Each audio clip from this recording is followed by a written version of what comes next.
Dulu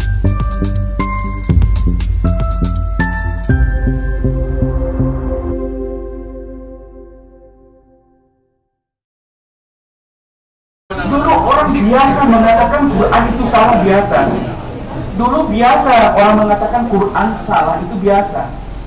Teman-temanku Shalom, Profesor Muslim Bapak Munim Siri mengatakan bahwa ulama-ulama pada zaman dahulu itu jauh lebih berpikiran terbuka. Berbeda dengan orang-orang khususnya Muslim di abad 21 ini. Mereka terlihat lebih sensitif dan tertutup. Zaman dahulu jika ada yang mengatakan Quran itu salah, itu hal yang biasa saja, bukan hal yang luar biasa.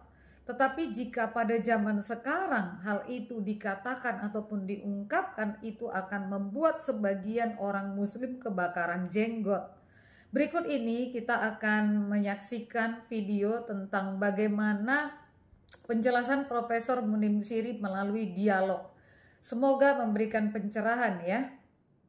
Itu yang namanya Mas Haji yang belum kenal yang berdiri itu. Ya. Persis di komennya ya seperti itu juga. Mari Mas. Terima kasih Mas Kris. Selamat malam teman-teman semua.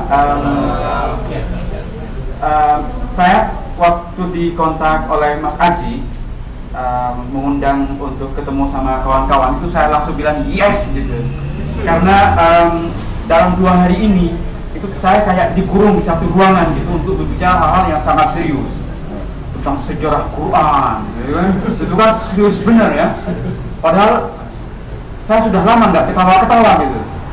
Nah, salah satu yang hilang kalau Anda kelamaan sekolah di luar, di Amerika, adalah Anda menjadi tidak lucu lagi. Ini yang saya rindukan dari ketemu seperti ini.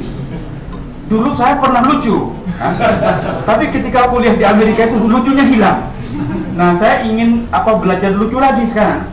Dan saya kira ketemu sama teman-teman anak-anak muda yang masih energik ya, yang masih haus terhadap informasi baru itu, saya langsung menyambutnya dengan sangat antusias.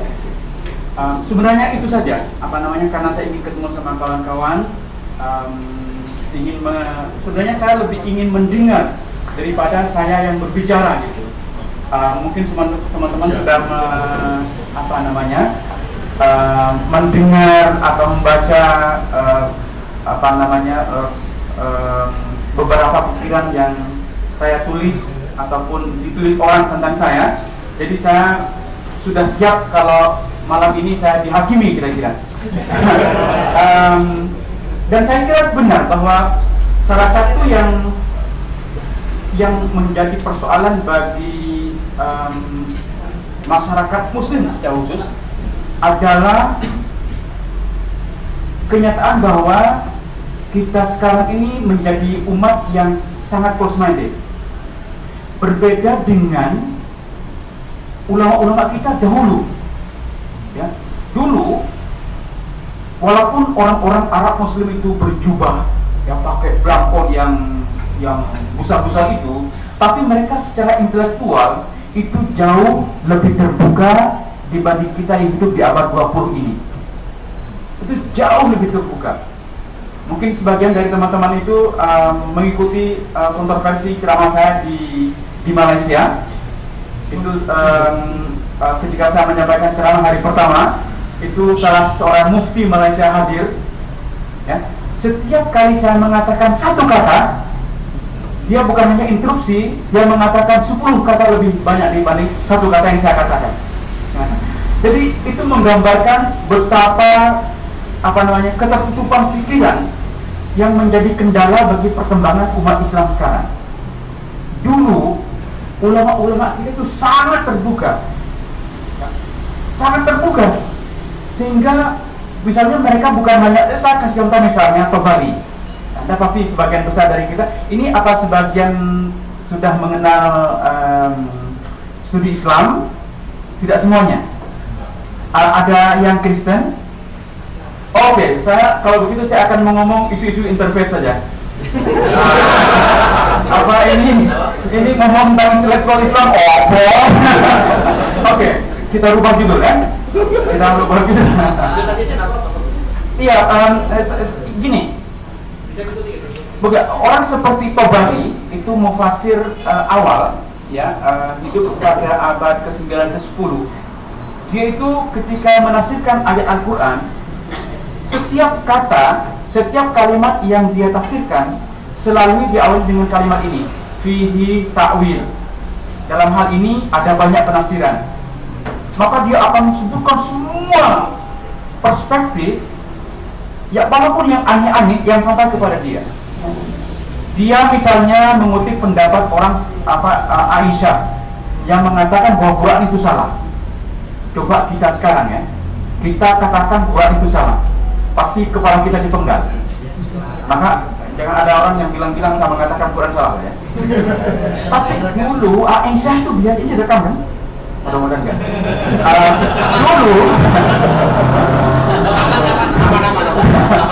Dulu orang biasa mengatakan Quran itu salah biasa.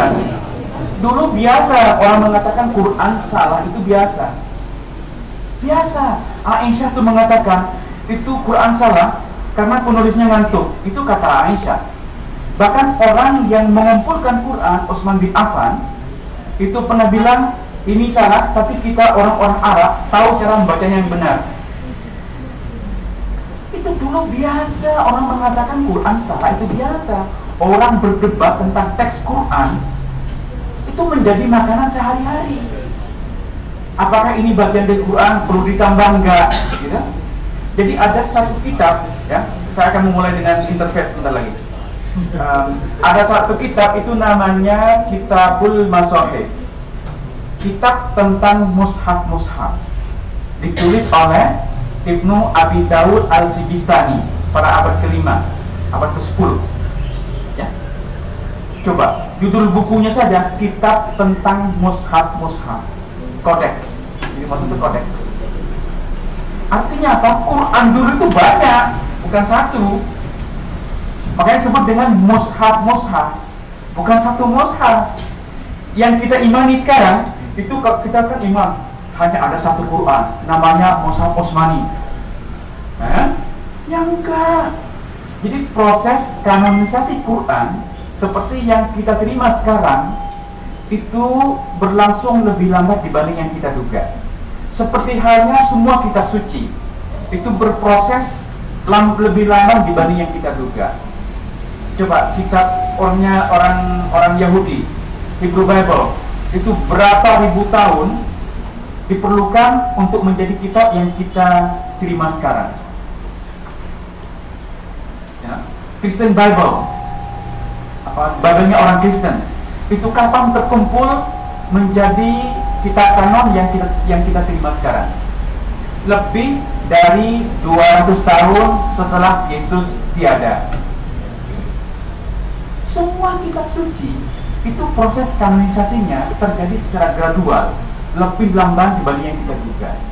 Kitab Veda, kitabnya orang Hindu, itu dihimpun oleh orang Inggris abad ke-18. Jadi semua kitab suci itu tidak turun dari langit seperti yang kita bayangkan tentang Quran. Nah, Quran kita anggap itu sudah menjadi kitab yang satu, ya kan, mushaf itu sejak zaman Utsman. Katanya Abu Bakar sudah menghimpun, kemudian Utsman menjadikan satu bacaan. Padahal tidak, dulu orang berdebat. Jadi sampai pada pemerintah Abdul Malik bin Marwan. Ini sedikit historis baru kemudian teologi ya, karena saya dipancing suruh ngomong tadi. Ngomong sejarah itu menjadi tidak lucu ya. Sudah nasib kalau orang historian tidak lucu. Jadi Abdul Malik bin Marwan itu khalifah kelima dari Bani Umayyah bersama gubernurnya Hajjaj bin Yusuf. Dia itu membentuk satu komite untuk mengedit Al-Quran. Itu disebut oleh Kitabul Masahif, kitab mushaf-mushaf. Jadi ada satu orang dari seorang anggota dari jadi komite yang dibentuk oleh Abdul Malik bin Marwan itu terdiri dari 6 orang. Satu orang namanya Ubaidullah bin Ziyad, yang disebutkan dia menambah 2000 alif ke dalam Quran. Jadi saya pernah mencoba untuk merekonstruksi surat Al-Kafirun, ya, dengan menghilangkan alifnya. Itu saya hujat di mana-mana itu. Karena surat Al-Kafirun, surat tentang unbelievers, ya, itu kan ayat terakhir seringkali dijadikan ayat oleh orang-orang atau aktivis interfaith. Karena ada kalimat lakum dinukum waliyadin, bagimu agamamu dan bagiku agamaku. Itu kan frase Al-Quran yang sangat toleran, yang sangat pluralis kan. Bagimu agamamu, bagiku agamamu, itu kan sangat toleran. Tapi kalau Anda baca secara keseluruhan, surat Al-Kafirun itu sama sekali tidak toleran. Jadi ketika para aktivis mengutip ayat itu, dia sebenarnya tidak baca secara keseluruhan. Kalau baca keseluruhan, ayat itu sebenarnya tidak toleran. Karena diawali dengan penegasian tentang Tuhannya orang-orang kafir, non-muslim. Karena ayat itu kan berbunyi, Qul ya ayyuhal kafirun, wahai orang-orang kafir, la a'budu ma ta'budun. Saya tidak menyembah Tuhan yang kalian sembah, dan kalian bukan penyembah Tuhan yang saya sembah.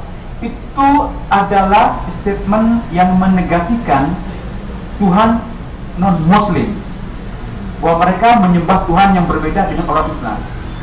Bagaimana mungkin kemudian bisa dikatakan sebagai ayat toleran? Nah, itu sebenarnya awal mula saya mencoba untuk merekonstruksi ulang surat Al-Kafirun, ya, yang berdasarkan asumsi bahwa la yang negasi itu sebenarnya alif ditambah belakangan. Itu dulu tidak ada alif. Jadi kalau la dibaca pendek itu menjadi penegasan, bukan penegasian. Nah, maka surah Al-Kafirun itu bisa diterjemahkan begini kalau la-nya menjadi pendek. Wahai orang-orang kafir, sesungguhnya saya menyembah Tuhan yang kamu sembah, dan kamu pun penyembah Tuhan yang saya sembah. Kendati demikian, silahkan kamu mengimani agamamu dan aku mengimani agamaku. Itu baru toleransi. Ya, jadi kalau dibaca Qul ya ayyuhal kafirun la a'budu ma ta'budun wa la antum a'buduna ma a'bud. Artinya, wahai orang-orang kafir, sesungguhnya saya menyembah Tuhan yang kalian sembah, kalian pun sebenarnya menyembah Tuhan yang kalian sembah. Kendati demikian, silahkan kalian menganut agama kalian, kami menganut agama kami sendiri. Ya?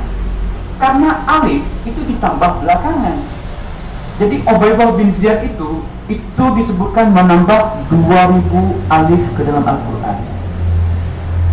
Jadi Ubaidullah bin Ziyad itu menganggap bahwa ada beberapa ayat Al-Quran itu salah karena kurang alif. Itu dulu terjadi perdebatan biasa. Coba sekarang kalian bilang kayak saya bilang Al-Quran itu ada yang kurang, pasti saya akan dibunuh. Dulu orang biasa, makanya ulama-ulama kita dulu itu terbuka banget. Sekarang kita yang close minded.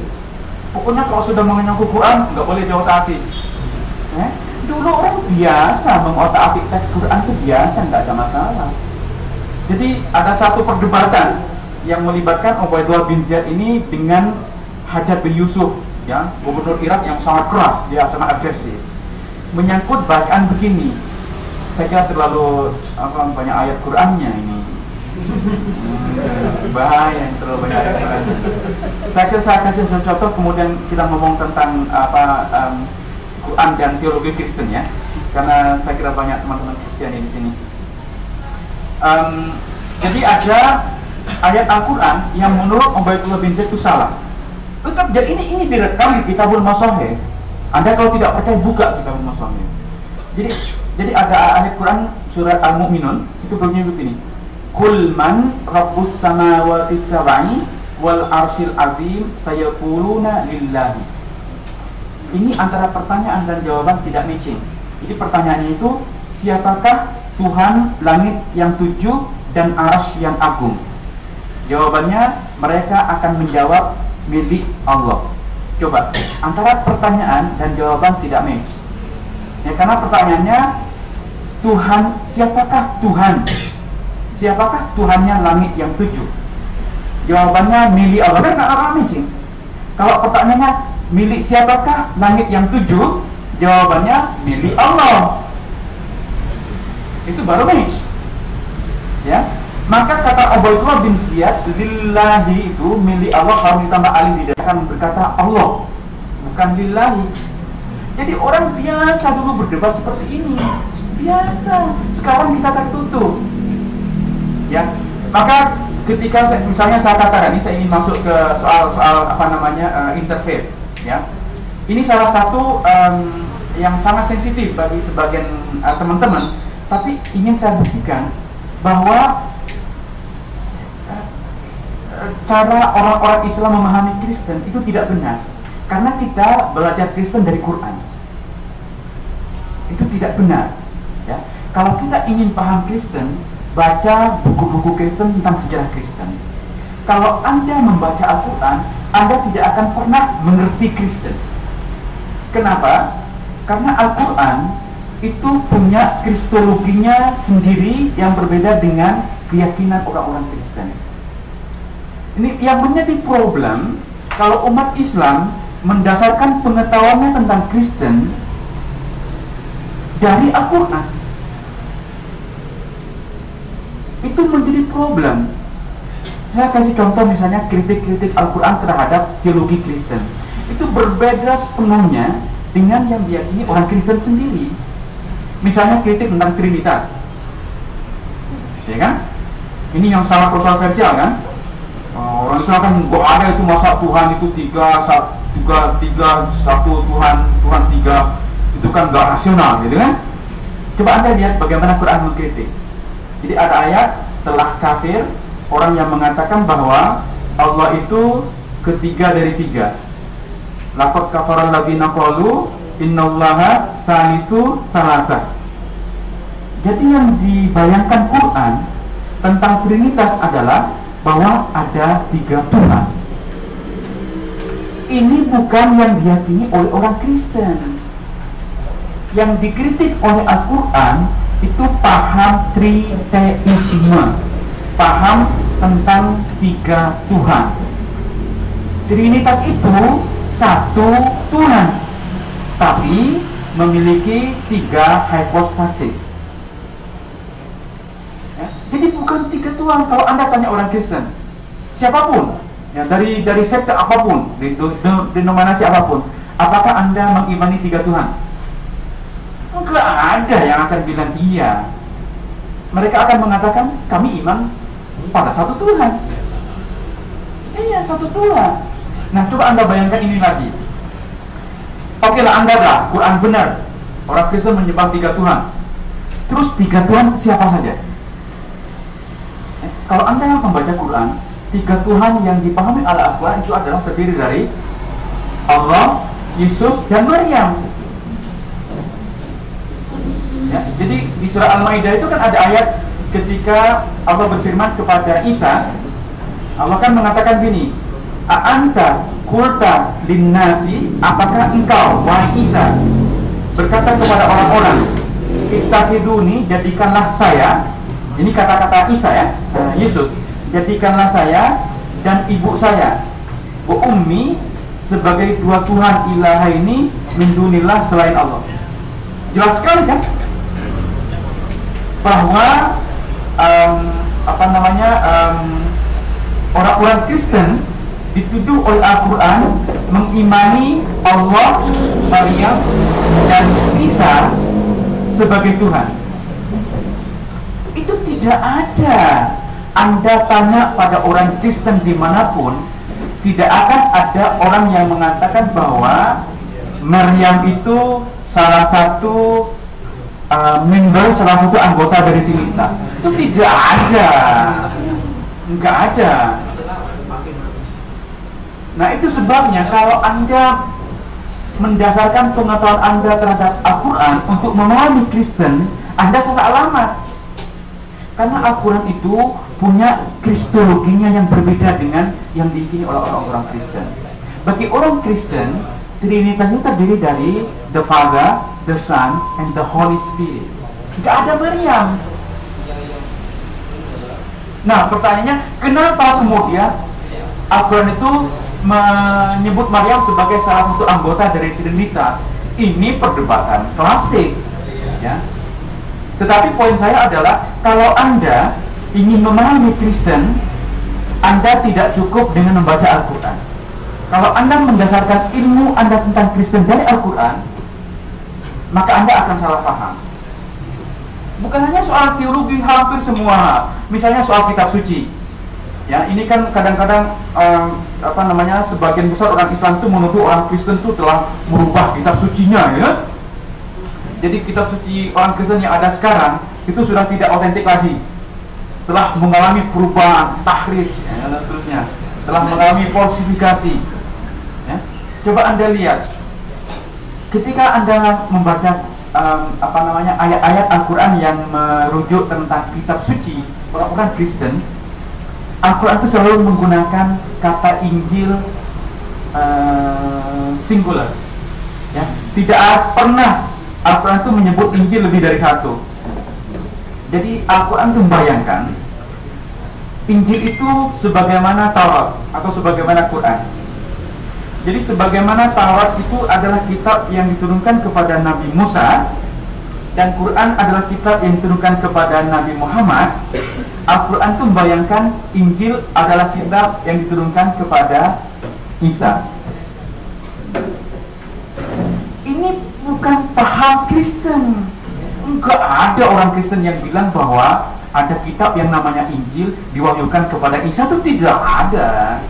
Dan Injil yang kanonikal saja itu bukan satu, ada 4, ya. Jadi Injil Mark, Matthew, Luke, dan John itu ada 4 yang kanonikal saja, bukan satu. Jadi maksud saya adalah Quran itu mengembangkan kristologi, ilmu tentang Kristen itu berbeda dengan yang diyakini oleh orang-orang Kristen. Maka adalah penting bagi kita, kalau kita ingin paham Kristen, kita harus membaca sejarah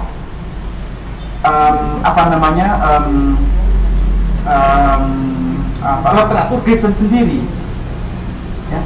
Maka penting memahami Kristen dari sudut pandang orang Kristen sendiri. Nah, juga sebaliknya, orang Kristen ketika memahami Al-Quran harus memahami dalam konteks Qurani. Jadi pahami Bible, pahami Quran in its own term. Jangan memaksakan satu konsepsi dipaksakan terhadap yang lain. Ini yang menimbulkan kesalahpahaman. Karena kita menggunakan konsepsi kita untuk menjudge, untuk menilai perspektif yang lain. Misalnya tentang wahyu saja. Ini kenapa misalnya orang Kristen itu dianggap mengubah kitab suci? Kira-kira kenapa kalau Anda pahami? Karena ada keyakinan bahwa orang Kristen ini kitab suci itu tidak ditulis oleh Yesus, ya kan? Tapi ditulis oleh murid-muridnya, nah, kan? Karena sebenarnya orang-orang Kristen dan orang-orang Muslim itu punya konsepsi yang berbeda tentang wahyu, ya. Kalau dalam Kristen, wahyu itu adalah Tuhan memperlihatkan dirinya dalam tubuh Yesus. Jadi yang terjadi itu yang disebut dengan inkarnasi, ya. Bahwa wahyu itu adalah Tuhan menampakkan dirinya dalam diri Yesus. Jadi revelation, God revealed Himself in the person of Jesus. Itu revelation dalam Kristen. Dalam Islam tidak. Tuhan itu tidak memperlihatkan dirinya, tidak mempertunjukkan dirinya, tetapi memperlihatkan kemauannya. Nah, kemauannya itu bisa diketahui dari wahyu, dari teks, dari Quran. Maka kalau dalam Kristen dikenal dengan inkarnasi, artinya kata menjadi daging, itu kan incarnation, itu kata menjadi teks, menjadi daging. Dalam Islam itu disebut dengan inliberation. Jadi kata menjadi teks, logos menjadi teks, menjadi Quran. Nah, kalau Anda menganggap bahwa orang-orang Kristen itu telah merubah kitab sucinya karena ditulis oleh orang, Anda salah paham. Wahyu itu adalah Yesus sendiri. Sementara kitab suci Bible itu adalah kesaksian normatif terhadap kewahyuan Tuhan dalam diri Yesus. Maka Anda salah paham kalau menganggap bahwa Kristen telah merubah kitab sucinya karena ditulis oleh tangan manusia. Itu salah paham, karena Kristen dan Islam itu memang punya konsepsi yang berbeda. Maka salah kalau kita memaksakan perspektif kita kemudian kita gunakan untuk menilai yang lain. Maka adalah penting baik orang Kristen atau orang Islam untuk melihat yang lain dengan perspektif yang lain. Ya. Kalau orang Kristen melihat Al-Quran dengan perspektif Kristen, orang-orang Kristen akan mengatakan bahwa Quran itu salah paham. Iya, akan mengatakan, loh gimana mungkin tidak salah paham? Wong Trinitas saja bukan the Father, the Son, dan the Holy Spirit kan? Trinitas yang dipahami oleh Al-Quran adalah Allah, Yesus, dan Maryam. Kan gampang sekali bagi kita untuk mengatakan Quran salah paham itu. Itu bukan keyakinan kami. Karena orang-orang Kristen, teman-teman Kristen memahami Al-Quran dari perspektif Kristen. Maka penting bagi kita, saya kira, sebagai permulaan dialog untuk memahami agama lain dari konsep yang dikembangkan dalam tradisi agama itu. Demikian juga orang Islam. Kita tidak mungkin menilai orang-orang Kristen, teologi Kristen dari sudut pandang Islam, harus dari sudut pandang Kristen sendiri. Kalau ini kita tidak lakukan, maka kesalahpahaman teologis antar dua komunitas yang besar ini itu tidak akan pernah berakhir. Dan ini isu yang paling sulit, ya. Jadi dulu saya sebelum ke Amerika itu, saya terlibat dalam dialog-dialog lintas agama. Dan problem yang paling sulit diatasi itu ketika menyangkut urusan teologi seperti ini. Karena orang Muslim akan gampang sekali menuduh bahwa orang-orang Kristen telah menjadi musyrik karena mengimani 3 Tuhan. Ya. Demikian juga orang Kristen akan mengatakan Quran salah paham karena bagi kami itu bukan Trinitas. Jadi kalau kita memaksakan perspektif kita, kesalahpahaman ini tidak akan pernah terselesaikan. Maka cara yang paling sederhana adalah kita memahami tradisi agama lain sesuai dengan konsep, sesuai dengan terminologi yang dikembangkan dalam tradisi agama itu. Ya. Saya kira itu sebagai pengantar dulu, karena saya tidak yakin bahwa ini yang Anda kehendaki gitu. Anda mungkin ingin mendengar gagasan yang lebih gila-gila dari saya, jadi sini tidak ada apa-apa. Saya siap kalau gitu. Jadi itu dulu saya kira pengantar. Saya persilakan jika ada yang ingin menyampaikan undang-undang. Terima kasih. Oke, untuk session pertama kita beri tepuk tangan dulu lah. Kasih semangat. Ya, untuk pengantar pemanasan lah buat kita semua mengenal bagaimana cara memahami dengan perspektif yang berbeda. Oke, supaya lebih santai dan lebih ada guyonnya. Itu yang apa namanya? Dulu saya NU, lucu. Iya. Maka salah satu ciri orang NU kan itu, kalau Anda dengar ceramah kiai-kiai dari awal sampai akhir ketawa semua. Tapi saya pernah cari makan di Muhammadiyah, hilang lucunya. maka bergaul dengan mungkin ada banyak orang NU sekarang di sini. Saya ingin lucu lagi, tapi masih susah juga. Oke. Baik, kita beri kesempatan terbuka aja kepada teman-teman yang ingin menyampaikan pertanyaan atau apa saja, karena Pak Muin Siri ini termasuk profesor yang loman. Artikel-artikelnya itu di-share di mana-mana, jadi orang nggak perlu baca bukunya pun bisa mengakses keilmuannya di mana-mana. Makanya sampai bikin orang Malaysia marah-marah juga ya. Oke, sudah ada yang mulai dari belakang. sebutkan nama lalu sampaikan singkat saja. Monggo. Nama saya Rinto. Mau tanya ini, apakah di sumbu pendeknya orang sekarang, orang beragama sekarang itu ada hubungannya sama kemajuan zaman, globalisasi lah kata orang lainnya. Terima kasih. Oke, satu Mas Rinto. Ada yang lain kita kumpulkan 2 atau 3 gitu biar Mas Muin bisa meramunya menjadi lebih lucu. Oke, yang belakang dulu ya, baru yang ketiga Mas Haji. Silakan. Tuan rumah Ya, dulu. langsung. Begini ya, Mas Rinto saja sebetulnya surga dan neraka itu nanti atau sekarang sih? Pertanyaan surga neraka ini. Ya. Yang pertama tadi, kenapa orang sekarang karena pengaruh global, sumbu pendeknya ini pengaruh global. Karena kenyataannya memang begitu. Kalau orang bilang di sini yang sumbu pendek itu banyak kelompok kawan-kawan Muslim, nah, di Amerika ya yang sumbu pendek ya orang-orang Kristen juga, banyak juga ya, sama juga kan, sama juga kayak di sini. Artinya ini benar, ini gejala global di agama aja, apa saja ada memang kelompok-kelompok yang sumbunya sangat pendek. Oke, Mas Haji, silakan disampaikan. Mau pakai ini atau? Ya udah, Silakan. biar kelihatan keren. Terima kasih, sebelumnya juga terima kasih untuk Profesor Muhim berkenan untuk mampir di tempat kita yang sederhana ini, dan juga kawan-kawan terima kasih berkenan. Saya cuma mau tanyakan tentang ini. Sebelum saya membaca artikel-artikel Anda, yang saya tahu sebuah statement-statement kajian ilmiah yang cukup berani, tulisan dari seorang ilmuwan Mesir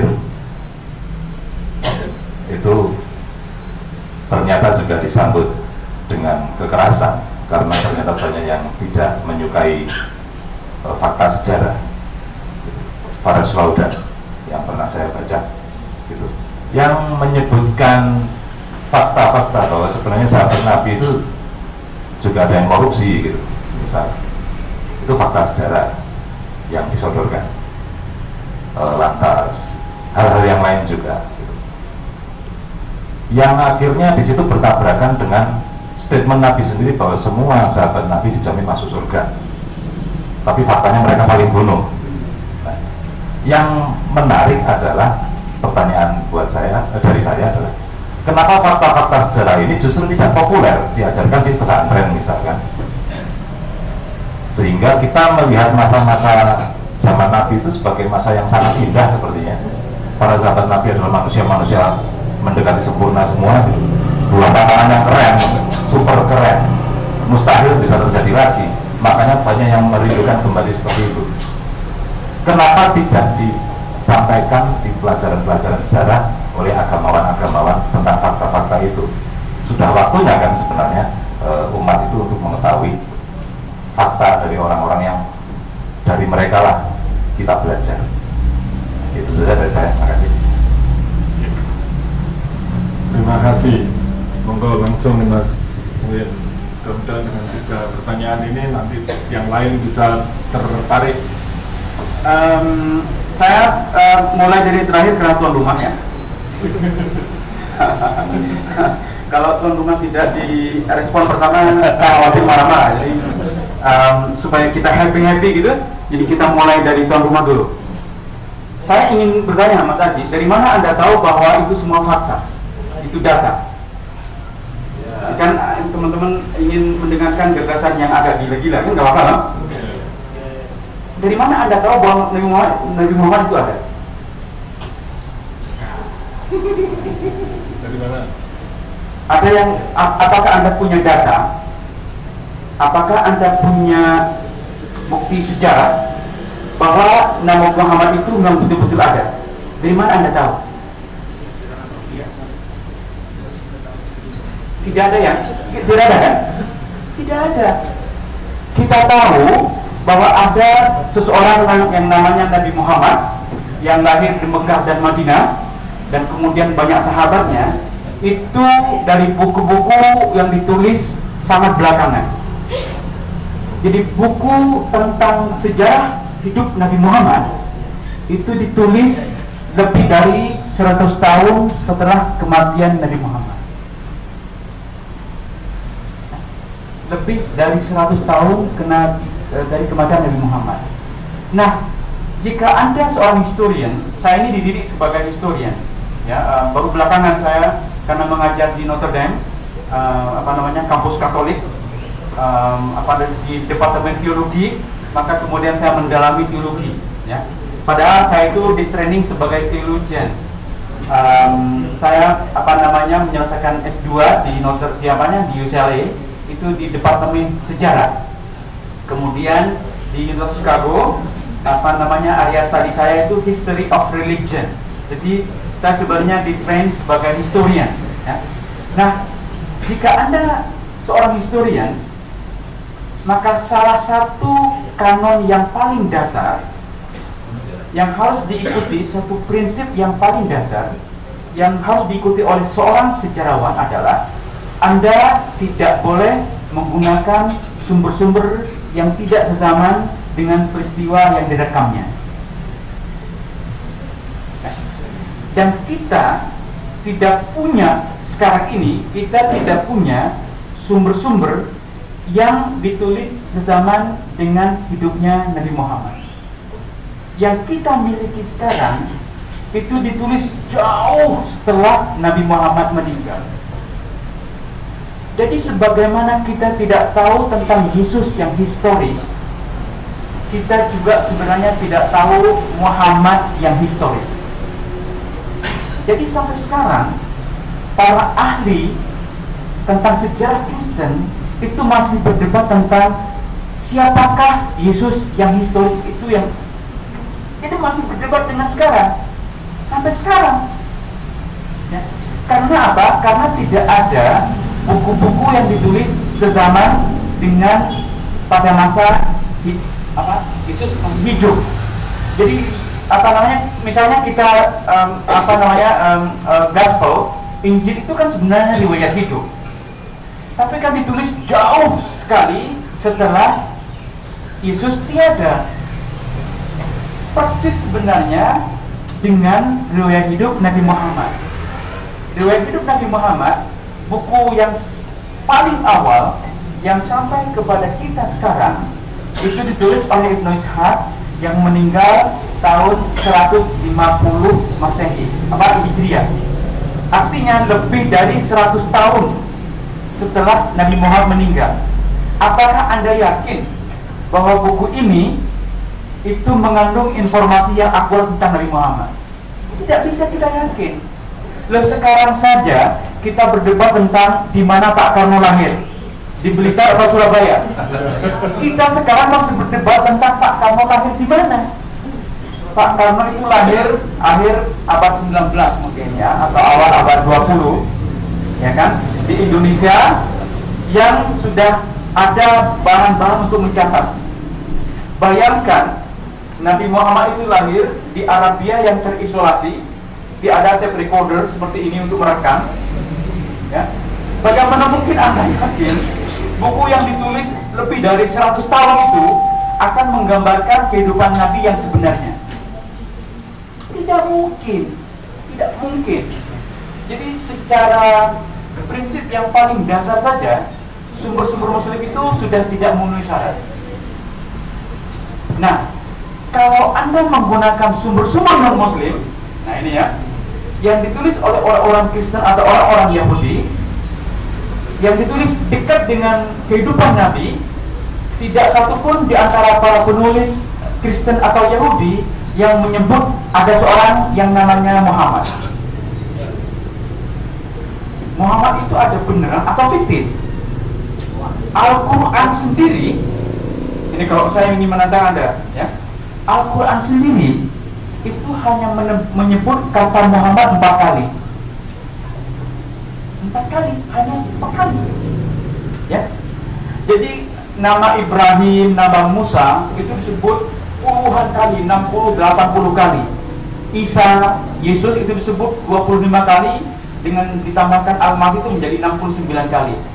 Nama Muhammad itu hanya disebutkan 4 kali. Jadi kalau Anda membaca Al-Quran, Anda tidak akan pernah tahu kapan, di mana, dan kepada siapa Al-Quran diturunkan. Tidak ada informasi tentang semua itu. Nah, makanya ada beberapa sarjana di Jerman yang bergabung dengan dalam satu paguyuban, itu disebut dengan Inara Institute. Anda bisa Google Inara Institute.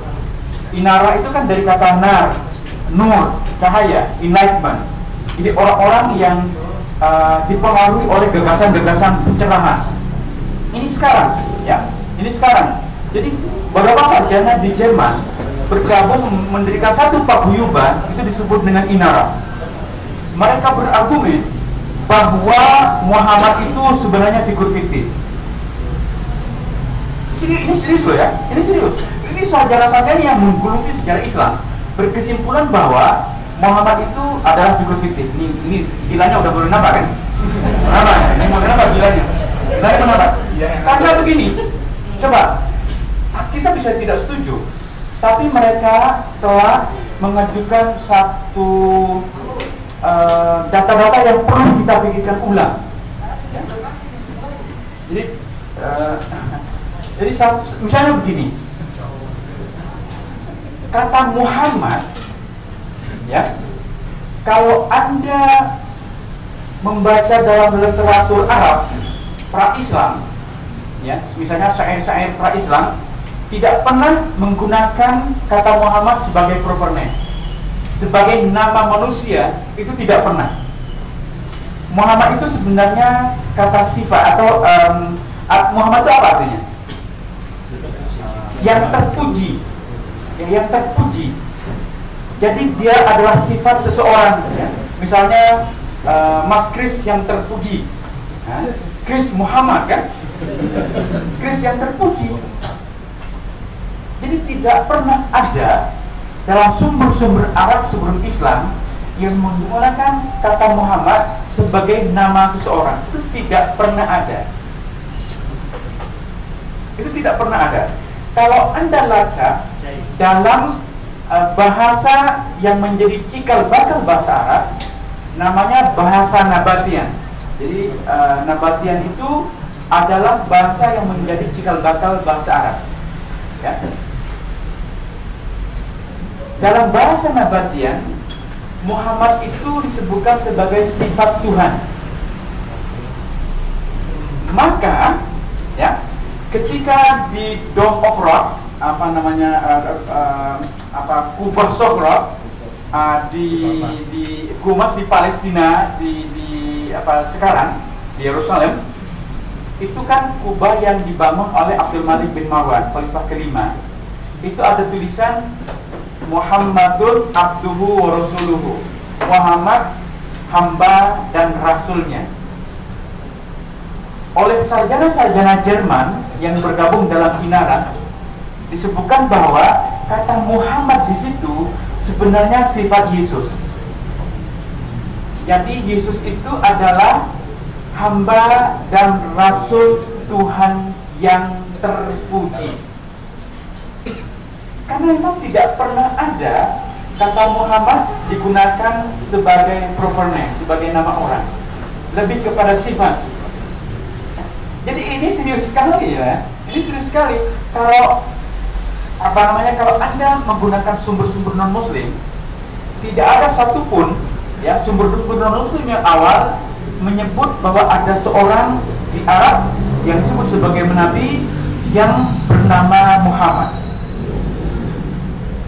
Jadi ada satu tulisan kronikal sejarah ditulis oleh Sabios.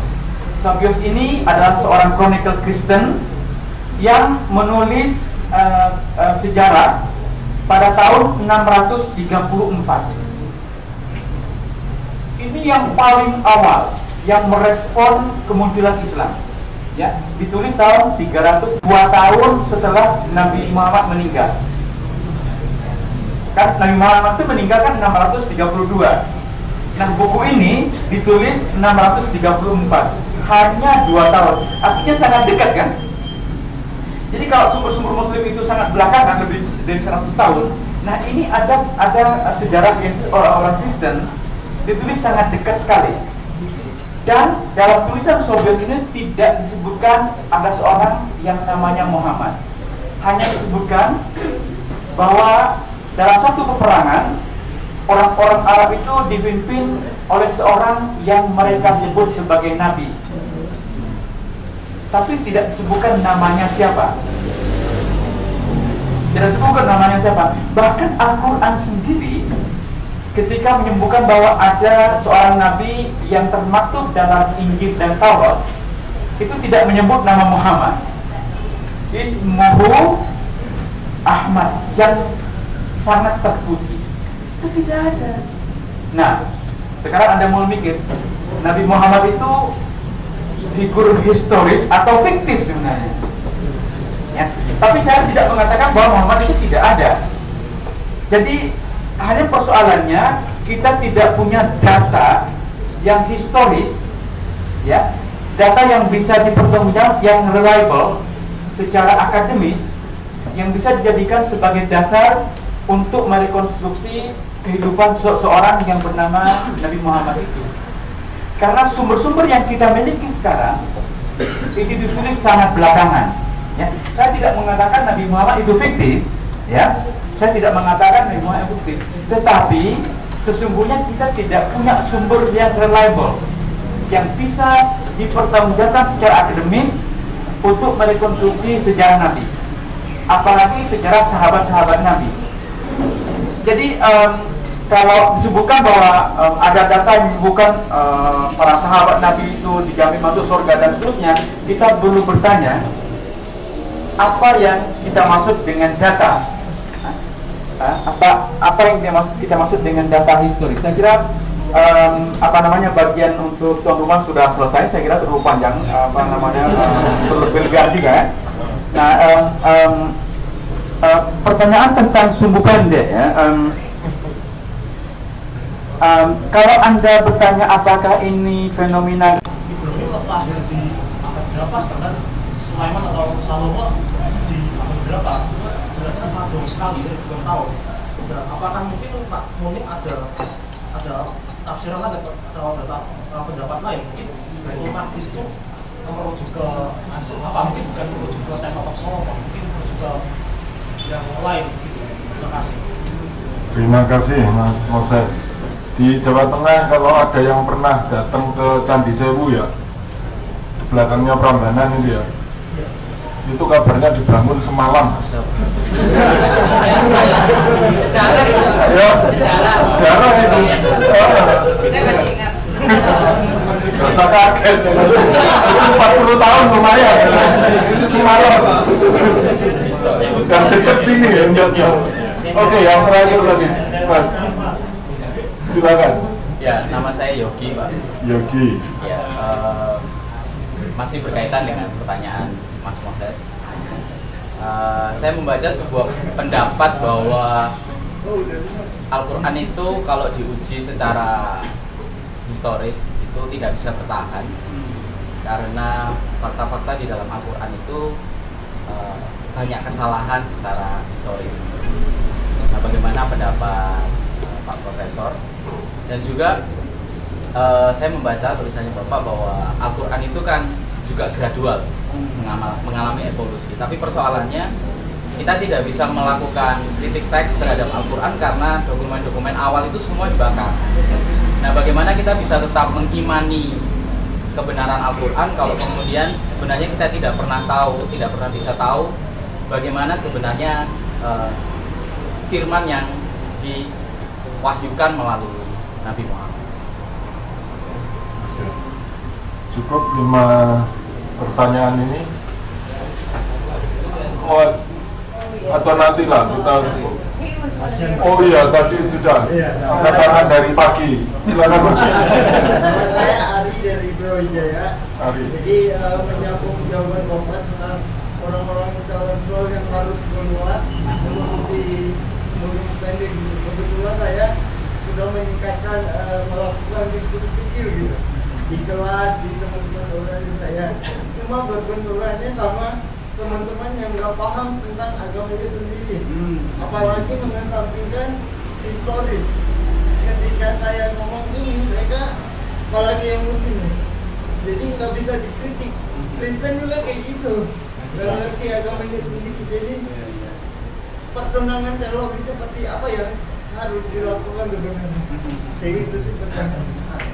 Ya, terima kasih.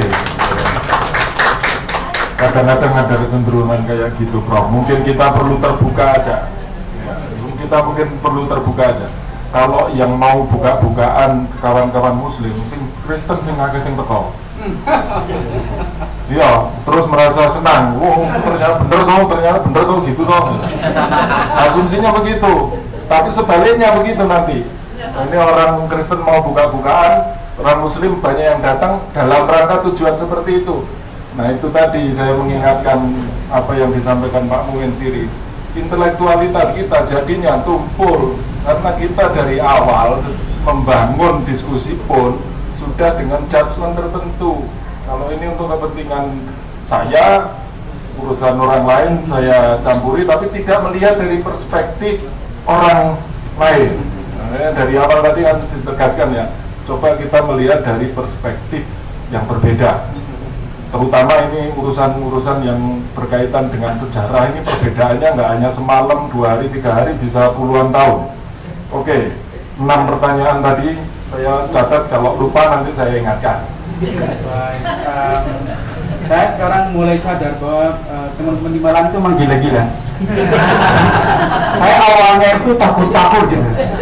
Jangan-jangan saya dianggap terlalu kontroversial gitu ya. Gagasan saya gila, ternyata di sini lebih gila dari saya. Ampun Malang ini. Ya kesannya itu benar bahwa dalam banyak hal, bukan hanya dalam soal pahala, itu memang ada kecenderungan bergaining. Jadi seolah kita bergaining kayak dalam perdagangan itu, dan itu bisa dipahami. Dan ini sudah ada disertasi, itu sudah dulu sekali tahun 50-an. Itu ada disertasi tentang istilah-istilah perdagangan dalam Al-Quran. Itu sudah ada disertasinya, ya, istilah-istilah perdagangan yang digunakan Al-Quran untuk mendorong pendengar pertama, ya, audiens Quran itu mengikuti ajaran Quran. Ya. Jadi kalau Anda ada kesan bahwa dalam urusan pahala misalnya ada kecenderungan bargaining, karena Quran itu memang diturunkan kepada para pedagang. Jadi Mekah itu adalah masyarakat pedagang. Makanya kan dikenal rute perdagangan. Ini kan dikenal, ini dalam sumber-sumber Muslim disebutkan bahwa Mekah itu adalah rute perdagangan dari Syria ke tempat-tempat lain. Ya. Nah makanya ketika orang-orang Mekah hijrah ke Madinah, mereka itu menjadi miskin. Karena di Madinah itu agraris, ya, mereka petani, ya. Nah sementara orang-orang Mekah yang hijrah itu tidak punya skill dalam pertanian, mereka itu ahli perdagangan. Nah dan itu juga kenapa dalam hal masalah pahala, dalam hal-hal lain, Quran itu menggunakan istilah-istilah dagang. Misalnya qardan hasanan, ya, qardan itu adalah pinjaman, ya. Jadi seolah kita itu bernegosiasi dengan Tuhan. Kata Tuhan, saya sudah mengasih kamu pinjaman yang baik. Masa kita dikasih pinjaman Tuhan? Tapi itulah yang digunakan oleh Al-Quran, istilah-istilah perdagangan, ya. Karena itu yang paling familiar dengan apa yang bisa dipahami oleh audiens Al-Quran. Maka orang-orang Mekah ketika hijrah ke Madinah, mereka itu jatuh miskin karena mereka tidak bisa bertani. Nah, maka kan ada satu hadis yang terkenal sekali kan, bahwa Nabi Muhammad sendiri dia bukan petani. Nabi Muhammad itu juga dididik dalam perdagangan. Maka kan ada kisah bahwa Nabi ketika kecil itu dibawa ke Syria oleh pamannya, ya, ikut berdagang. Maka ketika sampai ke Madinah, itu pernah Nabi ditanya, pernah Nabi bertanya kepada para petani, ya, yang mengawinkan bunga supaya berbuah. Jadi kata Nabi, apa yang kalian lakukan itu? Ya. Kata mereka, oh kami sedang mengawinkan bunga supaya ini menjadi buah. Kata Nabi, enggak usah lakukan lah, itu kan tergantung takdir Allah nanti. Ya kan? Kalau Allah menakdirkan berbuah, jadi buah dia. Nah ternyata kemudian tidak ada yang berbuah. Mereka komplain kepada Nabi, loh kita ikuti perintahmu, tapi ternyata ini malah kita gagal pertanian. Maka kemudian kata Nabi, antum a'lamu bi umuri dunyakum. Kalian lebih tahu tentang dunia kalian. Dengan urusan pertanian kalian lebih tahu, tapi urusan oil tanya saya. Nah gitu kira-kira. Nah, jadi memang apa namanya, karena Quran diturunkan kepada kaum pedagang, jadi kita bisa lihat ilustrasi tamsil ya, perumpamaan itu menggunakan istilah-istilah perdagangan, termasuk misalnya soal pahala yang ada kesan apa namanya, ada berganding Tuhan dengan audien Quran. Nah, pertanyaan Anda itu berat sekali ya. Apakah Islam ada dulu baru disebarluaskan, atau sebenarnya Islam itu terbentuk dari produk perluasan wilayah? Ini persis tema yang tadi saya diskusikan dalam ruang tertutup ya, di Hotel Swiss Ballet. Jadi ada pertemuan, ada sekitar 25 orang. Persis tema ini yang saya diskusikan. Jadi kalau dalam pemahaman umum, Islam itu sudah lengkap, sudah sempurna pada zaman Nabi ya. Jadi yang tersisa adalah menyebarkan Islam, karena ada keyakinan Islam ini sempurna, agama yang paling baik, dan menjadi kewajiban orang-orang yang beriman untuk menyebarluaskan. Jadi perluasan wilayah adalah konsekuensi dari keyakinan bahwa Islam ini adalah agama yang paling benar, yang paling sempurna. Saya mengajukan argumen yang sebaliknya. Justru Islam itu adalah produk dari perluasan wilayah. Saya bisa panjang banget menjawab ini, tapi iya, ini memang bidang saya, historian ya. Jadi memang kerja saya itu meneliti apakah ini historis atau tidak gitu. Karena begini, saya mulai dengan hal yang agak teoritis dulu ya. Kalau Anda misalnya membaca karya Max Weber, ya, seorang sosiolog agama. Max Weber itu meneliti tentang kemunculan agama-agama. Kata Max Weber, semua agama itu muncul dari tradisi agama sebelumnya. Awalnya dia muncul sebagai kultus, cult. Dalam perkembangan berikutnya dia akan menjadi sekte atau denominasi. Jadi proses dari kultus menjadi agama itu akan membutuhkan ratusan bahkan ribuan tahun. Itu secara sosiologis ya, yang bisa diamati dari fenomena munculnya semua agama. Dan itu kenyataannya. Jadi agama Yahudi menjadi agama yang kita kenal sekarang itu perlu berapa ratus tahun.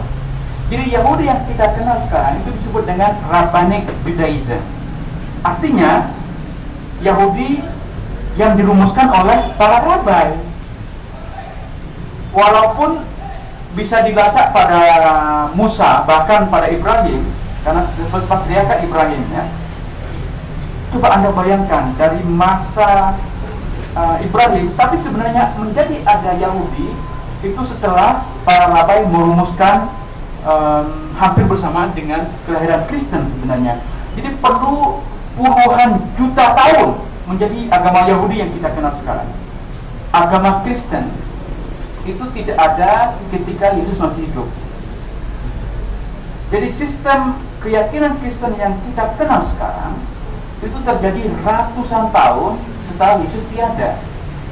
Jadi perdebatan tentang teologi Kristen, tentang the nature of Jesus, apakah Yesus itu dua watak, satu watak, kalau dia watak, aspek manusianya di mana, aspek ketuhanannya di mana, tentang konsep Trinitas, itu dirumuskan dan diperdebatkan pada konsili-konsili yang terjadi pada tahun sejak 300-an tahun.